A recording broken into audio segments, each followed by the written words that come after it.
We're going to start this deep dive with a number. And it's a truly shocking one, a measure of just catastrophic loss. Over 140 lives lost in a single residential fire. It's a devastating figure. It's almost hard to comprehend. We're talking about the fire that just tore through Wang Fuk Court in Taipo. And the scale of it. I mean, the reports confirm it. This immediately became the world's deadliest residential building fire since 1980. And for Hong Kong specifically, it's the single worst fire they've seen since 1948. Wow. So the sheer horror of that loss is the starting point. But the sources we've looked at show that the grief in the community, it really quickly shifted into something else. Right. It became much more politically charged, a loud, really insistent demand for accountability. And that's our mission today. To unpack this specific, very tense moment, it's a textbook example of how a terrible accident, a fire, can just instantly expose these deep fault lines. Fault lines over what, though? Over construction oversight, public governance, and then the swift, almost immediate use of these draconian sedition laws to really just quell any demands for answers. Yeah, we're watching, through these reports, a transition from communal mourning straight into a political confrontation.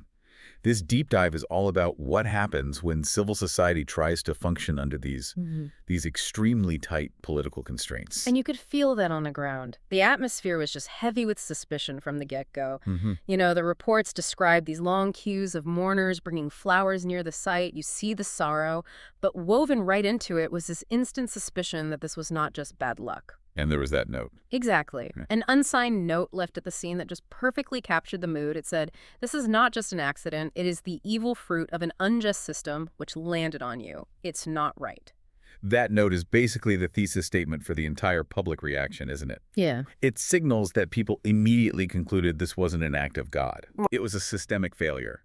Negligence, maybe corruption, and it needed a real external investigation. Which leads us right to the specifics of that public grievance and the activism that popped up almost immediately. The core demand wasn't just for aid, it was for a full probe into whether this was a, quote, man-made disaster. Right, not just an accident to be cleaned up.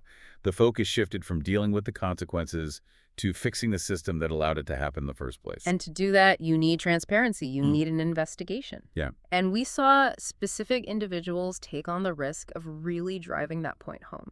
We read about Kwan, a 24-year-old student. Just 2 days after the fire, he's out there near a train station handing out flyers to commuters.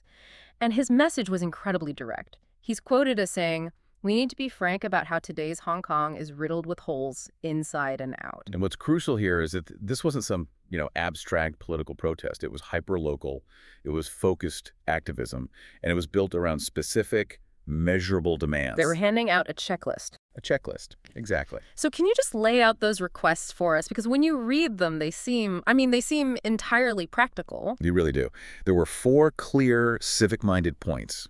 First, government accountability. Simple as that. Okay. Second, an independent probe into possible corruption, related to the building, the oversight, given how many people died.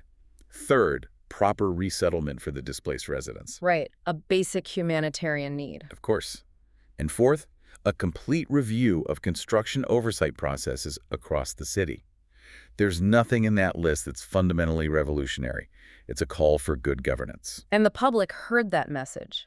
Loud and clear. That urgency translated online very, very quickly. Instantly. We saw an online petition built around those exact 4 demands. It just blew up. It got more than 10,000 signatures in less than a day. And that's a huge response. It shows this wasn't just a few activists. Yeah. It was a widespread concern that cut across the whole community. In an environment where, public assembly is so restricted.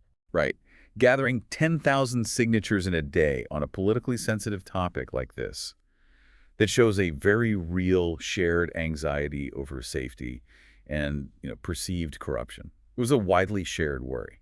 But getting answers requires a mechanism, an actual process for inquiry. And this is where the political context just changes the entire game. It really does. Let's look at how these kinds of official inquiries have historically been handled in Hong Kong versus what's being offered now. This is a crucial distinction. You have to understand this to see the erosion of transparency. Historically, under British rule, which ended in 1997, the standard practice for major disasters was to use these judge-led commissions of inquiry, COIs. And what made those COIs so robust, so transparent? Their key features were Independence and visibility. They were led by high court judges, they operated in public, and crucially, they had statutory power. Meaning they could force people to talk. Exactly. They could compel witnesses to testify under oath. They could subpoena documents. Their findings were public, extensive, and often led directly to policy changes or even prosecutions. It was the highest level of public accountability you could have. So the public demanding a probe into corruption and systemic failure, they would naturally expect a COI. You'd think so. But what did the city officials announce instead? Instead of a judge-led COI, all they've announced is an interdepartmental task force to investigate the blaze. The reports are clear. No major inquiry panel so far. Okay, I have to ask, playing devil's advocate, couldn't the government argue that a task force is just quicker, more efficient, less disruptive than a full-scale public inquiry? They could, and they probably will, but the core difference isn't about speed. It's about trust and independence. A task force is internal. It's convened and staffed by the very government departments whose oversight is being questioned. The police, fire services, housing departments. Their findings are controlled by the administration, and, they're often not released in full. They just don't have the independent legal standing of a COI.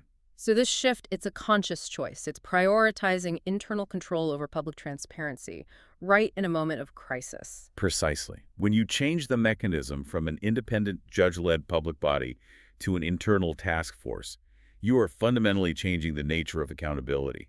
That choice tells you everything about the political environment today. Which brings us to the heart of this confrontation, the immediate, severe crackdown on these very civic demands, using the charge of sedition. The speed is what's so incredible. It was striking, just how quickly Beijing shaped the narrative. Hours before any arrests were even reported, Beijing issued this condemnation. What did it say? It accused anti-China forces of exploiting the disaster. It claimed they were inciting social division and stirring hatred against authorities. The message was crystal clear. Use this tragedy for political ends and you will face the consequences. And that warning was not vague. The Office for Safeguarding National Security in Hong Kong, this powerful new entity, issued a direct threat. It said it would take action against anyone using the fire to stoke unrest or endanger national security. So this is where the national security law, the NSL from 2020, comes in. Absolutely. The NSL is broad, it's powerful, and it bypasses a lot of traditional legal protections.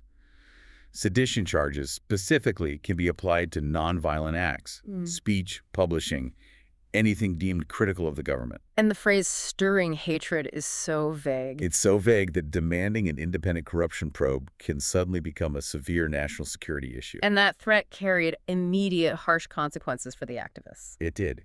By Saturday, local media confirmed it. Kwan, the student handing out those 4 basic flyers, he was among those arrested by the National Security Police on charges of sedition. And at the same time, that online petition, the one with over 10,000 signatures, gone. Completely deleted. The deletion of the petition just underscores how quickly online speech can be suppressed now. But let's go back to Kwan's own words, because he sort of saw this coming. He was asked on Friday, before the arrest, if he was afraid of being detained. And his response, it just highlights the fundamental tension in Hong Kong today. He insisted his demands were very basic: accountability, inquiry, resettlement. Then he said, and I'm quoting, "If these ideas are deemed seditious or crossing the line, then I feel I can't predict the consequences of anything anymore, and I can only do what I truly believe." He was basically forcing the system to show its hand, to reveal its limits. And the system responded by charging him with sedition. It's also important to note the police were very opaque about this. They refused to confirm Kwan's specific arrest, just offered this generic statement. That they'll take actions in accordance with the law. Right. And we have to be extremely clear for you listening. There are 2 distinct sets of arrests here. Okay, that's a good point.